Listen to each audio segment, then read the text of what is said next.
बहिष्कार के बावजूद डॉक्टर रतन और दूसरे कार्यकर्ता आचार्य श्री के पास गए। उन्हें सब हाल सुनाया। आचार्य श्री ने कहा कि ये कठिनाइयां तो आनी ही थीं, अपने भीतर साहस जुटाओ और पहल करो। इस मार्ग पर थोड़ी सी सफलता मिली तो बहुत समझना, उसी में संतोष करना। बगौत के कार्यकर्ता वापस आ गए। यज्ञ के लिए लोगों ने थोड़े बहुत रुपए जमा किए थे। उन्होंने बाकी सहयोग तो वापस ले लिया। यह दान वापस लेने की बात नहीं सोची। उस रकम में अपने पास से और रुपए मिलाए और कपास की बिनाई करने वाले चरखा मालिकों से जूट की बोरियां खरीदीं। ये बोरियां फटी पुरानी हालत में थीं। बांस बल्ली बेचने वाली टालों से कुछ खंबे और बांस किराए पर लिए।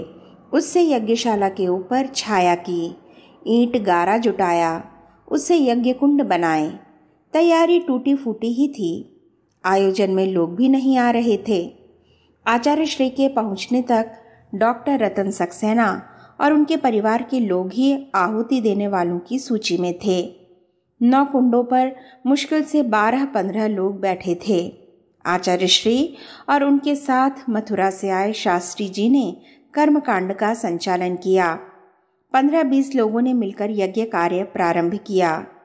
आहुतियां भले ही कम दी गईं, लेकिन कार्यक्रम 3 दिन चला। आचार्य श्री ने व्यवस्था दी कि शेष आहुतियां अगले आयोजनों में पूरी कर ली जाएं। पहले दिन गांव वालों ने यज्ञ का पूरी तरह बहिष्कार किया। आयोजन स्थल की तरफ किसी ने देखा तक नहीं। बिना माइक के मंत्रोच्चार हो रहा था। किसी को सुनाई नहीं दिया।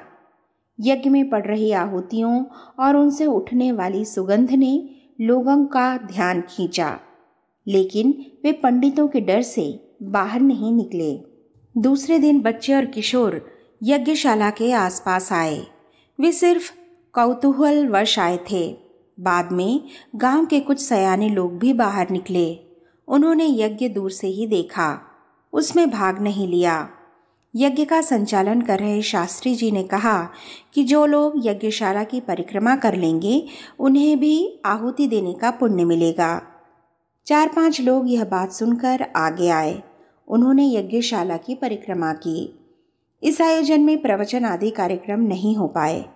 बागौत के कार्यकर्ता फिर भी प्रफुल्लित थे। उन्हें प्रबल विरोध और अवरोध में भी टिके रहने और कार्यक्रम संपन्न कर लेने का संतोष था। उत्तर प्रदेश के खीरी लखीमपुर में अलग तरह की चुनौती का सामना करना पड़ा। खीरी लखीमपुर जिला मुख्यालय है।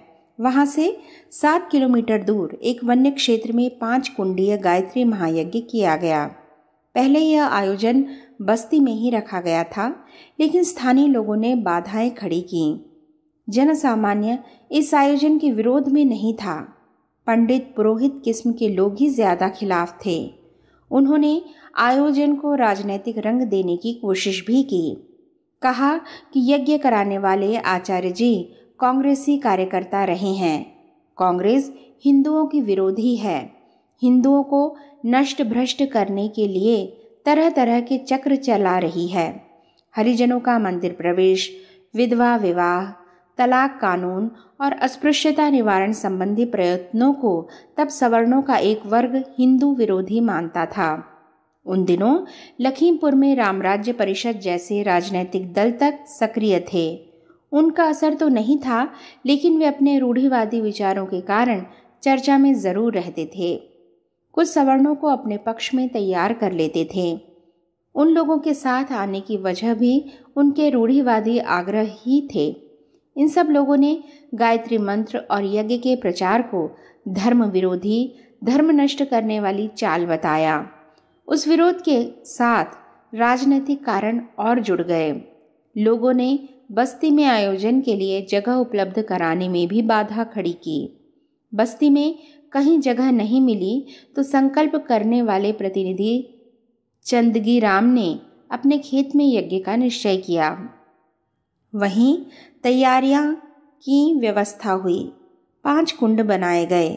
उस पर राम परिवार के सदस्य ही बैठे। आचार्य श्री लखीमपुर आए तो उन्हें यज्ञ स्थल तक ले जाने के लिए वाहन की व्यवस्था नहीं हो सकी। चंदगी राम ने खेतीबाड़ी के काम आने वाली बैलगाड़ी में ही गादी बिछाई, तकिया लगाया और जो साधन थे उन्हीं में सुविधा बनाने की कोशिश की। आचार्य श्री बैलगाड़ी में बैठकर यज्ञ स्थल तक गए। वहां स्वयं यज्ञ का संचालन किया और कार्यकर्ताओं या कार्यकर्ता के परिवार की पीठ थपथपाई। इसी तरह की एक और कठिनाई फतेहपुर जिले के एक गांव महीपुर में भी आई थी, लेकिन वहां विरोध ज्यादा प्रबल नहीं था। साधनों की कमी आ रही थी। चांदपुर का नज़दीकी रेलवे स्टेशन बिंदकी 30 किलोमीटर दूर पड़ता था। आचार्य श्री को वहां से यज्ञ स्थल तक लाने के लिए एक जीप की व्यवस्था की गई, लेकिन जीप खराब हो गई। स्टेशन पर उसे ठीक करने का कोई उपाय नहीं बन पाया। आयोजकों के पास साधनों की बेहद कमी थी। तत्काल वे बैलगाड़ी का ही इंतजाम कर पाए और आचार्य श्री उसी में बैठकर आयोजन स्थल तक पहुंच पाए। सम्मेलन की तैयारी। अखंड ज्योति कार्यालय में काम कर रहे दीनदयाल ने उस दिन 1200 लोगों के नाम पतों की सूची लाकर सामने रखी। गायत्री परिवार सम्मेलन में बुलाए जाने वाले कार्यकर्ताओं के बारे में तय किया जाना था। 1200 लोगों की सूची में प्रत्येक व्यक्ति के सामने उसके कृतित्व का विवरण भी लिखा था।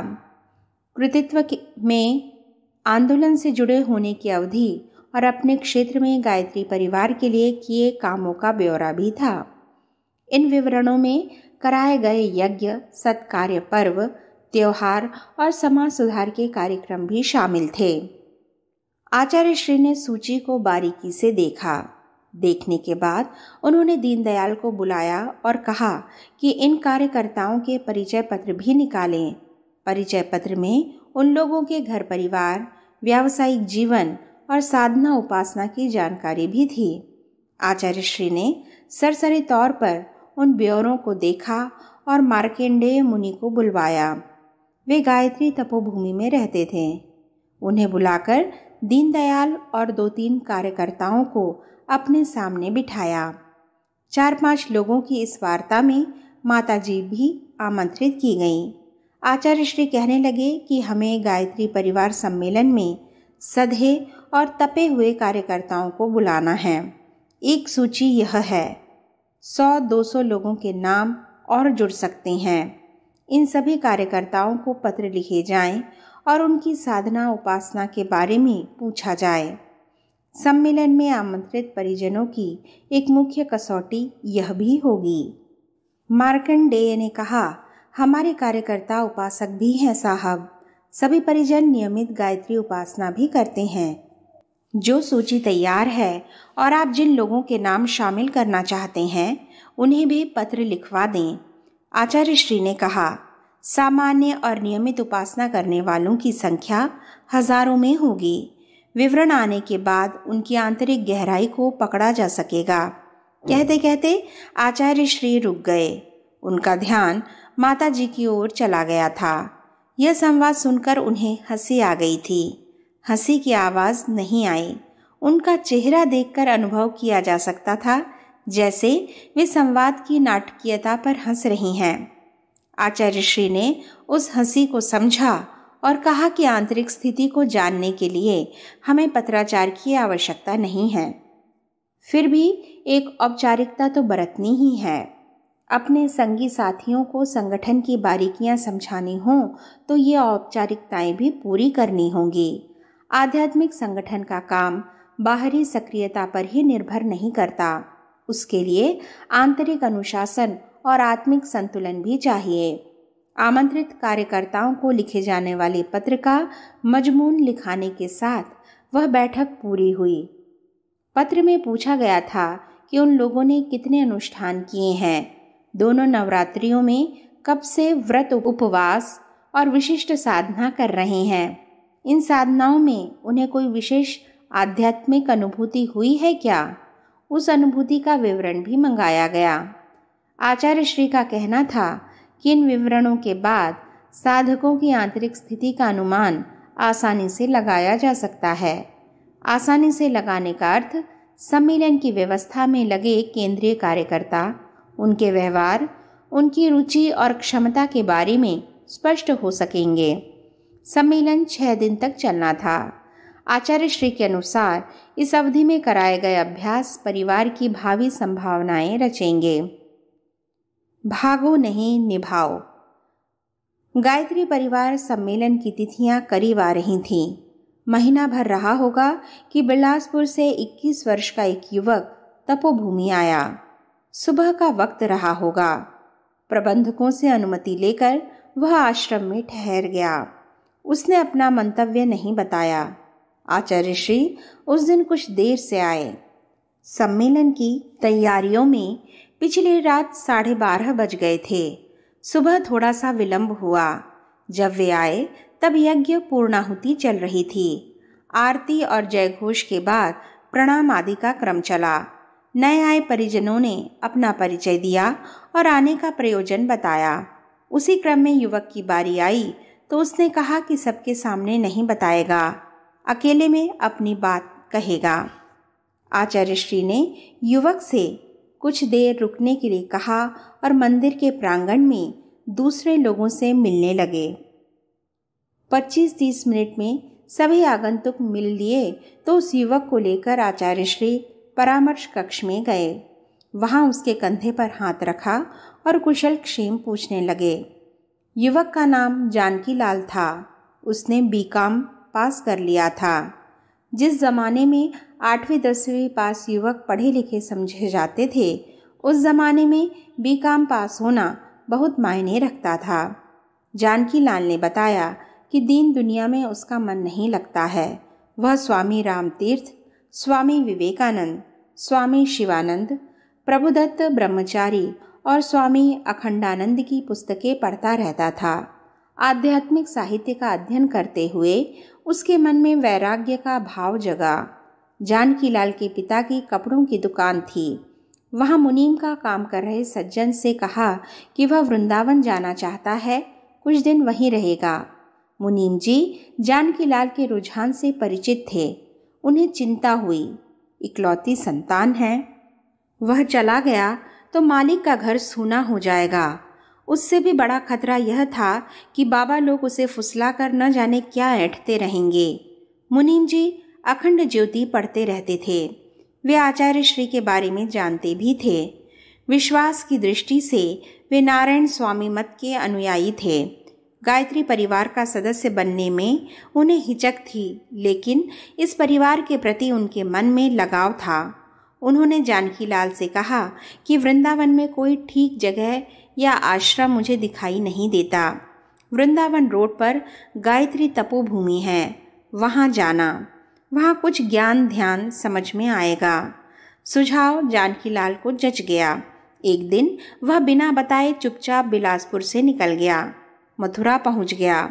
आचार्य श्री से मिला और उन्हें सारा वृत्तांत सुनाया। कहने लगा कि अब कहीं नहीं जाऊंगा, यहीं रहूंगा।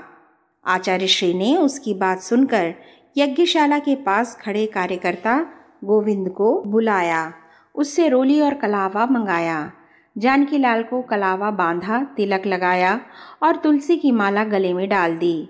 कहा, तुम्हें सन्यासी होने की जरूरत नहीं है, घर में रहकर ही सन्यास की साधना करना। इतना कहने के बाद आचार्य श्री ने पहला निर्देश यह दिया कि अपने घर के लोगों को यहाँ आने की खबर दो। यहाँ जब तक मन करे रहो और फिर घर वापस लौट जाओ। जानकी लाल ने अपने पिता को टेलीग्राम से खबर दी। उसके साथ पत्र भी लिखा। जानकी लाल ने आचार्य श्री से बातचीत के दौरान यह भी कहा कि तपोभूमि में नरमेध का प्रचलन है। 2 साल पहले यहाँ कुछ कार्यकर्ताओं ने आत्मबलि दी थी, अपने आप को समाज सेवा के लिए अर्पित किया था। उसी परंपरा में अपने आप को भी शामिल करना है। आचार्य श्री ने समझाया कि घर से भागकर समाज सेवा में लगने का हौसला दिखाया तो जा सकता है, निभाया नहीं जा सकता। उस युवक ने कहा कि घर परिवार के लिए कमाने और जोड़ने में अपना जीवन बर्बाद नहीं करना है, उसे भगवान की सेवा में लगाना है। वह बार बार इसी तरह के तर्क दिए जा रहा था। घर में रुकना क्षुद्र स्वार्थ है, अपने आप को बांधना है, भगवान के दिए हुए जीवन को कायरता के कारण संकुचित करना है। जानकी लाल ये दलीलें अविराम देता जा रहा था, कहीं रुकने का नाम ही नहीं ले रहा था। जब वह अपनी बात कह चुका तो आचार्य श्री ने कहा कि जिस घर को चार दीवारी में बंधना और संकुचित होना बताते हो, वहां से चोरों की तरह निकल भागना डरपोक होना नहीं है क्या? घर परिवार अगर संकीर्ण दायरा है तो उसे पूरा कर जिम्मेदारियां निभाकर निकलना ही वीरता है।